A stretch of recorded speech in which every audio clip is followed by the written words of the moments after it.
Welcome to Lean Into Excellence, a Workstream Consulting podcast. I'm Liz Crescenti. And I'm Marco Bonilla. And we will be your hosts as we embark on our continuous improvement journey. Welcome back to another episode of Lean Into Excellence. I'm your host, Liz Crescenti. And I'm Marco Bonilla. And today we have our very own Master Black Belt, Ken Stocco. We are very excited to have him on the show today. We sure are.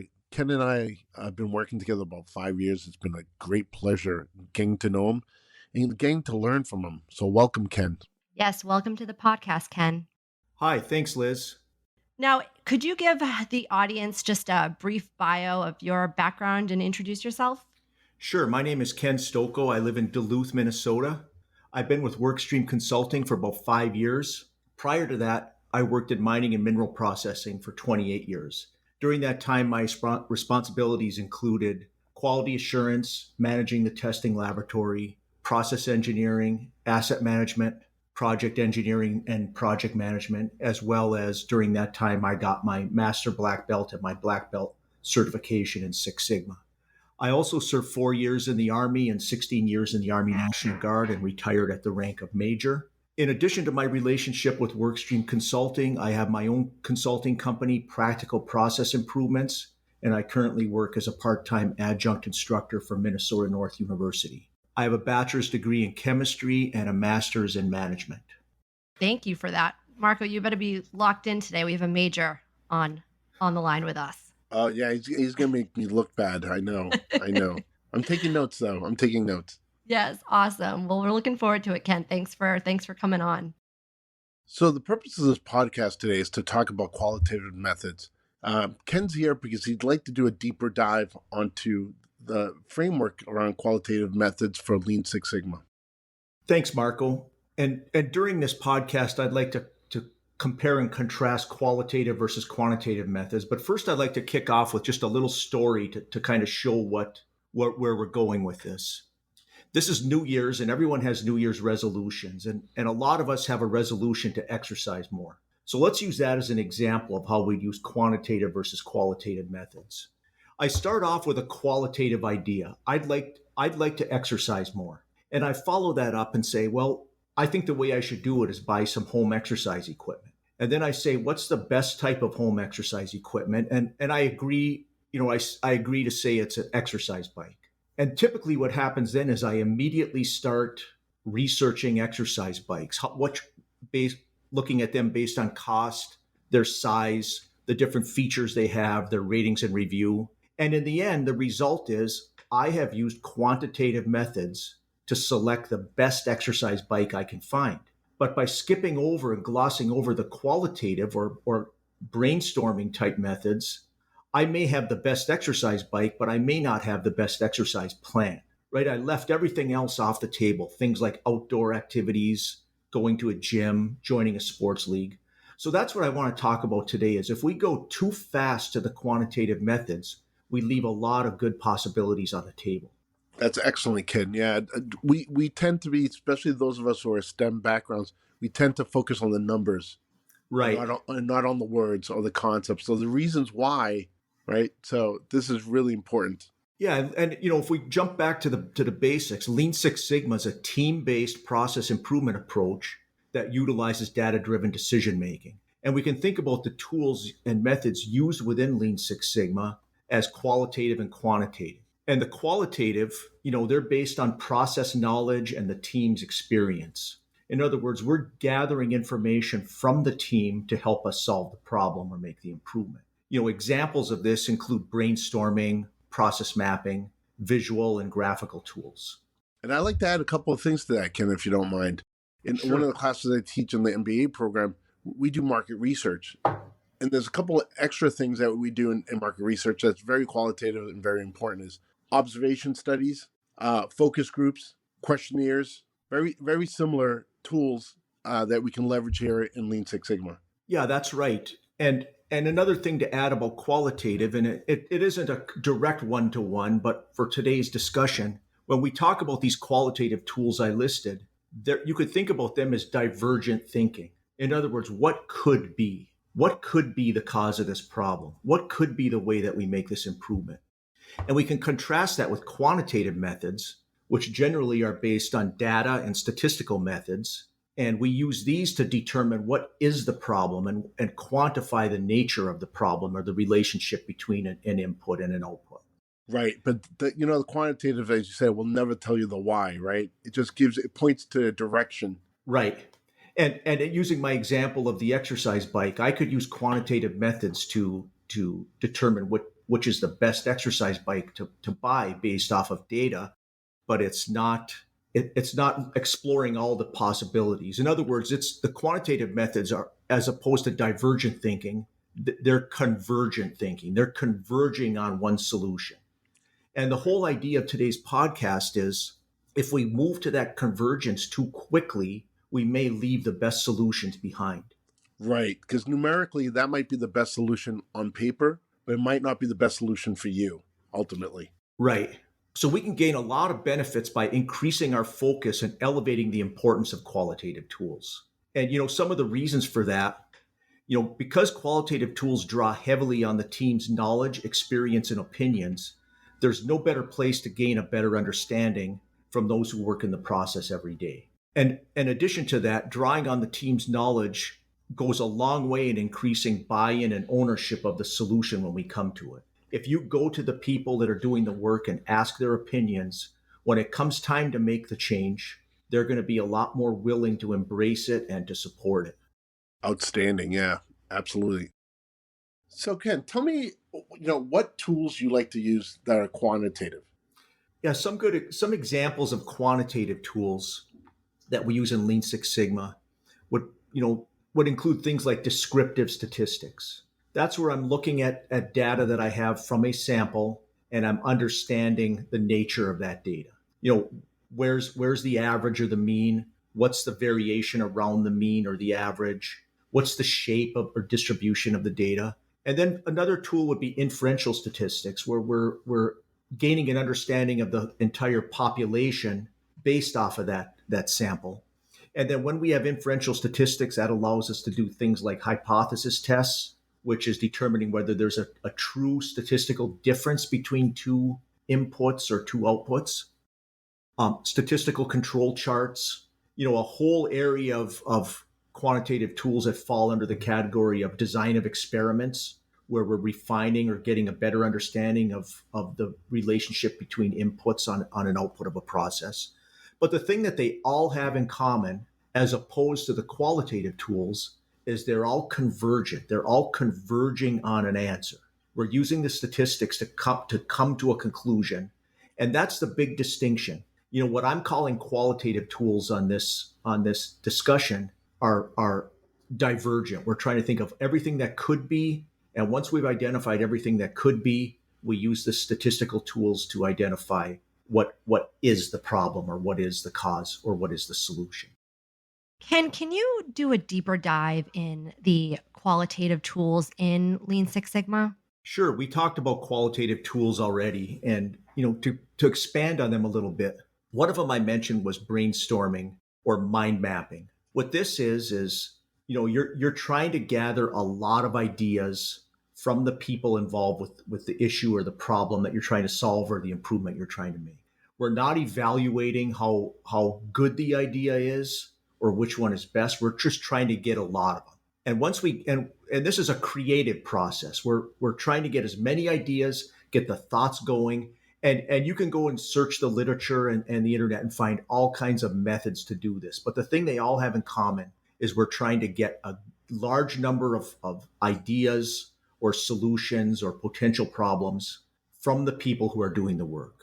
Another example of brainstorming that focuses on what could go wrong is called Murphy's analysis. And in that one, we say, if this problem happened, what could be all the ways that it would be caused? If this part fails, what could be all the ways that it happens? If this report doesn't go out on time, what could be all of the things that cause that to happen? And again, it's a form of brainstorming and it's a form of getting information from people, and we're not evaluating it. We're just simply getting as much as we can. It's a judgment-free zone, pretty much. Yeah. We're not taking time to evaluate or putting any type of this is a better idea than that one. We're trying to get as many as we can, and later on we'll sort through them. But right now, later on when we get into the quantitative methods, we'll sort through them. But right now, we want divergent, creative thinking to evaluate every possibility. Right. We You don't want want to to make leave any. sure, yeah, you want to make sure that your team feels comfortable laying out any idea before it gets shot down, right? Yeah. We want to get every idea we can and then evaluate them. Now, Ken, why is there a heavier focus on quantitative methods over qualitative? There could be several reasons for that, Liz. I think one of the biggest ones comes from just simply the way that we have to teach the different methods. When a student comes into class for green belt training or black belt training, they probably have not had a lot of exposure to the quantitative methods. So naturally, we spend more time teaching those methods. Because we spend more time teaching them in the class, we're maybe inadvertently putting us making them seem like we need to spend more time during projects to use those methods. Another part of it is I think when we talk about something like brainstorming, it seems so simple and straightforward that we just say, well, that's just common sense. We really don't need to teach it. When in reality, there's a lot of things we do need to teach about it for techniques and to how to do it most effectively. And I think finally, and I think what's one of the biggest ones is because of the way our certification standards are set up, if somebody wants to become a certified green belt or certified black belt, the exam that they take and the demonstration of tools is heavily focused on quantitative methods. So I think a lot of the ways that we treat the training and the certification make it appear as if quantitative methods are more important when they are important, but they're not really more important than Mhm. qualitative. And Ken, it's kind of interesting because as a natural STEM, if you have a room full of STEM, it's really easy to gravitate towards the quantitative or the qualitative, right? We just Oh, want of to focus course. on the numbers. And as we know, as we get more experience, we know that the qualitative is just as important. It's just harder to get the insight. It's not as easy, but that's where the answers lie, right? Right. And the big importance is that we use both. There's no one saying that quantitative tools aren't important. They are. They're very important. But they're not more important than qualitative tools. So, Ken, can you give me an example of how you use both methods together, the qualitative and the quantitative? Sure. I think a good example that we could use to show how they would work together and to show the importance of starting with the qualitative and gathering all the information we can before moving to the quantitative could be, if we're trying to reduce accidents or workplace injuries. And that's important to everybody. And what typically would happen if we jump into the quantitative approach is we take the data that we have about injuries, such as the body part that was injured, the type of injury, maybe the time of day that the injury happened, the age of the person or the years of experience that they had on the job before they were injured, and all types of data like that. And then we start analyzing it and try to come up with what are the common causes or what are the things that are happening before an accident happens. And that can be a very effective way to reduce accidents. But we could make it better by spending more time on the front end with the qualitative. And by doing that, an example of how we could do that would be, hold brainstorming sessions with the employees and get the information from them. What tasks do you view as the most likely to result in an injury? Which tasks are least likely to result in injury? On a given task, how could you get hurt? Or what could be the way that I'd get hurt if I was doing this task? Or maybe what would be some of the near misses I've had where I didn't get hurt, but I could have? What could we do right now to reduce injuries? And once we've done that, collected that information from them, and we have this big body of brainstormed information, now we can go and bring in the quantitative tools to start to narrow down and determine what are the causes of the accidents and what action should we take to reduce accidents. See, the big difference is I'm spending time up front on the qualitative tools and really spending just harvesting all the information I can from the employees and from brainstorming and getting ideas before I open up a statistical analysis package. I think that is the way that we use the two together to get the maximum benefit. Yeah, Ken, and just to add to that, it's really important that people understand that the reason qualitative tools exist is because you can't get insight from data pulling out of machines, right? You need to get Full information picture. that's, yeah, from whether from experience, whether from educational knowledge, or from opinion, right? You're not going to get that from a data set that you pulled off a server, off a machinery, or you're not getting that insight. Exactly, Marco, and that's the big key. And the better we get at collecting data and having that data on the server, the more likely we are to skip the qualitative steps. And we get the idea in our head. All the information we need is there for us on the server. We just need to understand how to analyze it, and we'll get our answers. And that's not true. And thinking that way leads us to skip some of these important qualitative steps. Yeah, the quantitative analysis can be a lonely process, right? You don't need more than one person yourself. Yeah. But when it comes to qualitative, it's a team event, right? And it's time consuming. It's And time I think consuming. that's why we have to be understand we got to put the time up front to use these tools. And to be fair, the time consuming is not just collecting the data, but sifting through it to see what is real and what isn't, right? Because Mm-hmm. sometimes you might have someone there who's an expert, or you might have someone there who's giving you an opinion, right? Mm-hmm. This is the thing about questionnaires and focus groups. We've gone through this in class where we've had these examples where you ask them, for example, here's a qualitative thing. You ask them, do they really like XYZ? Or are they going to go to the gym starting the New Year resolution? But when you do observational analysis, you actually watch them in process, right? What they eat, what they do, does what they say and Versus the what behavior could be 2 behavior different does it things. match, right? So there is a Right. lot of that too. It depends what kind of analysis you're doing, but it's really important to understand that it takes a lot more work to get insight, very critical insight from qualitative methods than pulling data off a system and sitting alone on a computer and doing some technical analysis. Yeah, that's a great point, Marco. The example I'm giving, and it's a simple example, so we can talk about it, is brainstorming, and the observation and seeing what's happened is another form of qualitative analysis that's very effective because you see what's actually happening. So yeah, there's a lot of qualitative tools.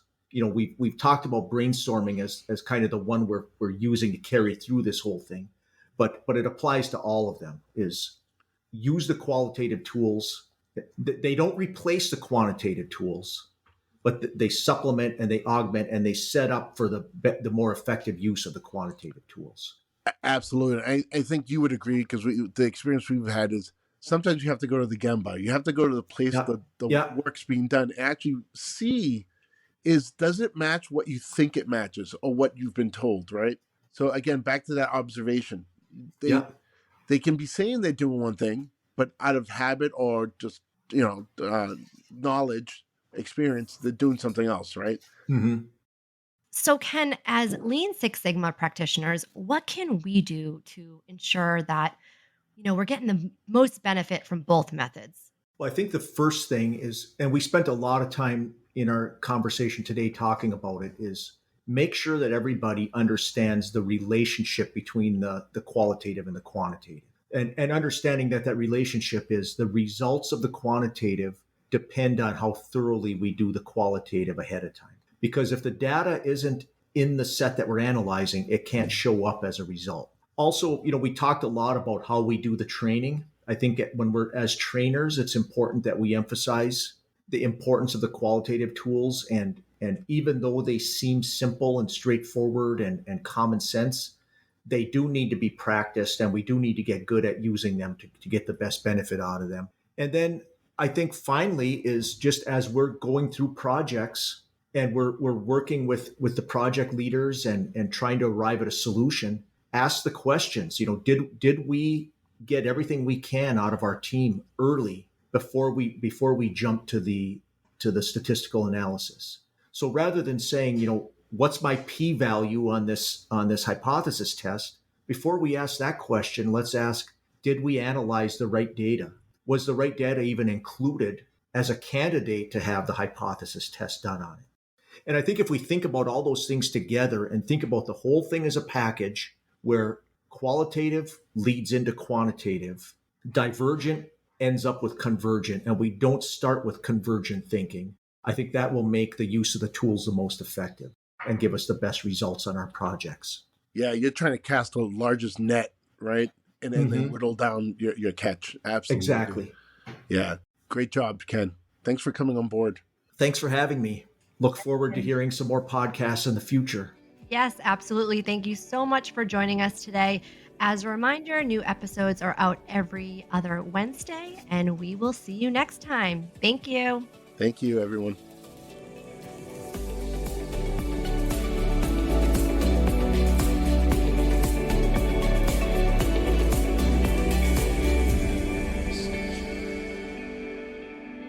Can you envision a scenario in your operations where, despite your team's best efforts, there are persistent inefficiencies or bottlenecks that seem resistant to change? What kind of impact would resolving those issues have on your bottom line? Here's where the team at Workstream Consulting can help. We are a small but mighty group of 10 master black belts, each who pack 25 to 30 years experience. Our consultants have seamlessly navigated all 11 GICS stock market sectors, and together, we've delivered cumulative savings exceeding over $1 billion for our clients. Our approach is designed for immediate impact without the need for lengthy hiring and onboarding processes. Contact us today so we can help you in 2024.